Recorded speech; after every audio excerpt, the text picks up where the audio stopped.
कहा जाता है। लेकिन साईं बाबा को लेकर जो विवाद है उसके ऊपर बात करने के लिए हमारे साथ तमाम यहाँ के लोग मौजूद हैं। वह बताएंगे आखिरकार उनकी क्या विचार है साईं बाबा को लेकर, शिरडी वाले साईं बाबा को लेकर, या आखिरकार वह क्या सोचते हैं, क्या उनके मन में चल रहा है कि साईं बाबा की जो मूर्तियां हैं वो मंदिर में होनी चाहिए या नहीं होनी चाहिए, घरों में होनी चाहिए या नहीं होनी चाहिए। ये तमाम मुद्दे पर हम बात करते हैं, इन लोग जानते हैं। आपसे जानना चाहेंगे पहले क्या कहेंगे साईं बाबा का। आपने सुना तमाम चीजों पर कि बनारस में मूर्तियां मंदिरों से हटाई जा रही हैं। आपसे कहेंगे क्या साईं बाबा के भक्त आप हैं, और हैं तो क्यों हैं, और नहीं है तो क्या आपके भीतर तर्क क्या है? देखिए, हम सनातनी हैं। हम लोग राम और कृष्ण को मानते हैं। राम के साथ में हनुमान जी हमेशा रहे, उनको मानते हैं। और हम किसी देवता को नहीं मानते हैं। जैसे कि लक्ष्मी जी हैं, विष्णु भगवान हैं, हम इनको तो मानते हैं। इनके साथ में किसी और की, अब वो ईश्वर है कि नहीं है, जिस चीज का ये विवाद हो कि ईश्वर है कि नहीं है, किसी मानव को भगवान के बराबर में बैठा करके तो हम पूजा नहीं कर सकते। अब वो संत हैं, संतों की हम कदर करते हैं, लेकिन उनका जगह अलग होना चाहिए, न कि भगवान के बराबर में। अब समाज को, जनता को ये देखना है कि कौन भगवान है और कौन नहीं है, किसकी हम पूजा करते हैं। सनातन किसकी पूजा कर रहा है? हम सनातन धर्मी जो है भगवान राम की पूजा करते हैं, शिव की पूजा करते हैं, उनकी आराधना करती हैं। अब उनके साथ में अगर किसी अन्य को बैठा दिया जाए तो क्या मतलब निकलता है? तो नहीं, यही बात बिल्कुल सही कहा। ये विवाद है, यानी आपके हिसाब से जो साईं बाबा की मूर्तियां हैं तो है ही, ये विवादित तो है ही, विवादित है। जी हाँ, विवादित तो है। आप जाहिर आपकी बातों समझ में आ गया कि आप पूजा नहीं मानते हैं, नहीं करते, पूजा पाठ नहीं करते हैं। तो इसका मतलब साफ है कि जो बनारस में हो रहा है वह सही हो रहा है, सही हो रहा है। और इसी तरीके से देश में तमाम हिस्सों में जो होना चाहिए, आपको लगता है ऐसा? साईं का मंदिर अलग रखिए, आप उनके साथ में मत रखिए। उसका विरोध नहीं है कि आप मंदिर उनका मत बनाइए।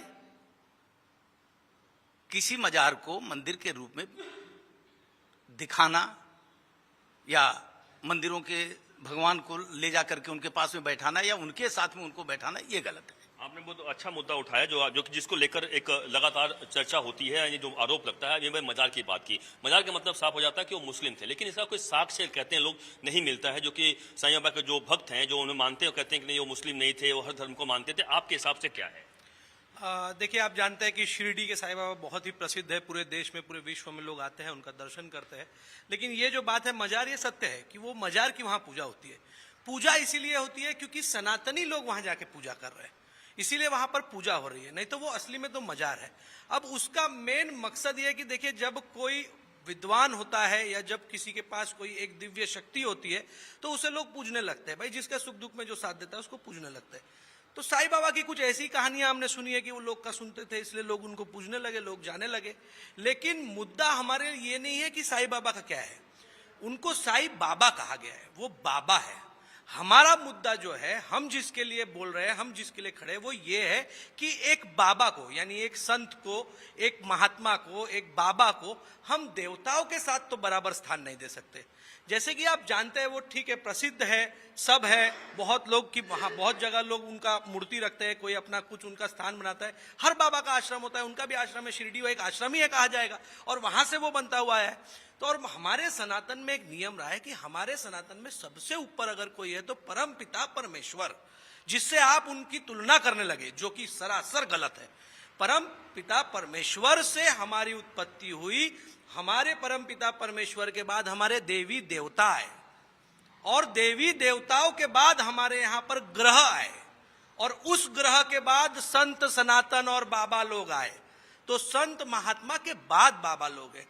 तो जो एक श्रेणी हमारे सनातन धर्म में तय की गई है, जिस तय श्रेणी के अनुसार इस पूरी सृष्टि का निर्माण हुआ है, उस सृष्टि के नियम को आप तोड़ कैसे सकते हैं? आप क्या कहेंगे कि क्या लगता है, वास्तव में इन्होंने एक बड़ा मुद्दा छेड़ा कि देवी देवताओं के साथ मंदिरों में उनकी मूर्तियों को ना रखें। क्या लगता है, यानी घरों में रखें चलेगा आपको, या आपका क्या मत है इस पर? नहीं, मेरा तो आपके चैनल से ये बताना चाहता हूँ कि जो सनातन है, सनातनी धर्म वाले जो व्यक्ति हैं, वो व्यक्ति को वहाँ विरोध करना चाहिए।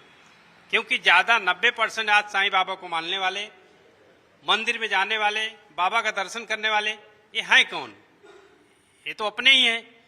तो उनका विरोध किसी का नहीं है, साईं बाबा का कोई विरोध नहीं कर रहा है। विरोध ये है कि किसी परिवार के साथ जोड़ना और खुद उनको भगवान घोषित कर देना कि साईं बाबा आज हमारे भगवान हो गए हैं, परमपिता परमेश्वर हो गए हैं, तो ये हम लोग नहीं मानते हैं। और उनका जैसे कि सभी लोग कहते हैं कि उनको बाहर रहना चाहिए, हमारे गणेश जी के साथ में, हमारे राम के साथ में, हमारे हनुमान जी के साथ में, हमारे जो भी मूर्तियां हमारे हिंदू धर्म की हैं, संस्कृति की हैं, उसके साथ में साईं बाबा को नहीं जोड़ना चाहिए।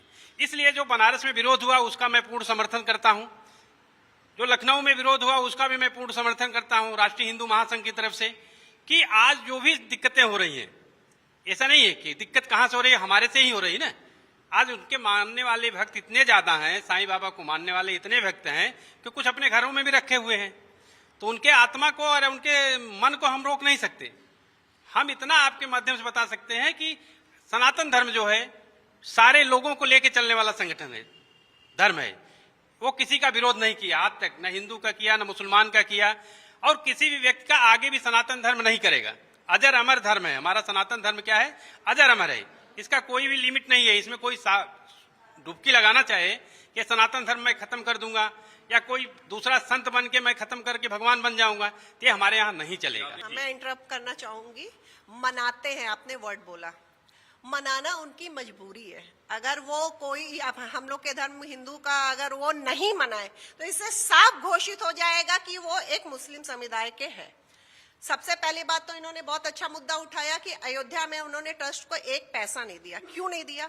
अगर वो हिंदू के पक्ष में है, हिंदू की सारी रीति रिवाज करते हैं, तो वो एक ट्रस्ट में पैसा क्यों नहीं दिए? क्या रीजन है इसका? क्यों? क्योंकि हिंदू से ही आता है। अगर वो रीति रिवाज हिंदुओं की नहीं मनाए, नवमी नहीं मनाए या तो दिवाली नहीं मनाएंगे, तो उनके पास पैसा हिंदू की तरफ से कैसे आएगा? ये आकर्षण करने का एक सबसे पहले उनका मुद्दा है। पहले उनकी भावनाओं को समझो आप। वो ट्रस्ट में पैसा हम लोग के खिलाफ यूज करते हैं, ना कि हम लोग के साथ। और किसी भी फकीर को हम लोग मंदिर में स्थापना नहीं दे सकते करके। जहां हम लोग भगवान राम को पूजते हैं, कृष्ण को पूजते हैं, ये शंकर भगवान को पूजते हैं, वहां पे साईं भगवान कौन जानता? उनका पहली बात तो डेट ऑफ बर्थ भी कंफ्यूजन है, वो कहां से आए उसमें भी कंफ्यूजन है, और वो आधा से ज्यादा टाइम मस्जिद में बिताए थे, जो कि द्वारिका माई के नाम से जाना जाता है करके। तो ऐसे इंसान को, ऐसे बाबा लोग को, बाबा भी मैं नहीं वर्ड यूज करना चाहूंगी, ऐसे फकीर को कैसे आप मंदिर में स्थापना कर सकते हो? ये बताओ पहले आप। हर चीज वो करते हैं, क्यों? क्योंकि उनका हिंदुओं के थ्रू पैसा आता है। इसलिए जहां पैसा देने की बात आती है वहां तो वो सीधे मुकर जाते हैं कि मैं नहीं दे सकता, मैं नहीं कर सकता। तो पैसा जाता कहाँ पे? आपने बहुत अच्छा मुद्दा उठाया। बिल्कुल, एक जो लोग जानते हैं, जो विरोध, देखिए बहुत उनके चाहने वाले भी हैं, चाहने वाले। और शिरडी के साईं बाबा, शिरडी की बात करें हम, जो महाराष्ट्र में है, वहां पे मानते हैं कि साक्षात वहां पे विराजते हैं। अब मुद्दा यह आता है कि ठीक है, मान लिया वहां पे जाके लोग धन चढ़ाते हैं, लेकिन तमाम जो देश में और मंदिर हैं, जैसे हम यहीं पे खड़े हैं, यहाँ पे जरूरत क्या थी फिर मंदिर पे पूजा करने की? आप स्थापित क्यों करने की जरूरत क्या थी? यानी ऐसे तमाम मंदिरों की बात, मैं इसे पॉइंट आउट नहीं कर रहा हूँ, या तमाम मंदिरों की मैं एकदम इसके खिलाफ हूँ। एक मैं कट्टर हिंदू हूँ, तो इसके एकदम खिलाफ हूँ कि कहीं भी उनकी स्थापना मंदिर में की जाए, और जहां किया गया है उसको हटाया जाए। मैं एकदम स्पष्टवाद में बोलती हूँ कि मानना अलग बात है किसी को भी।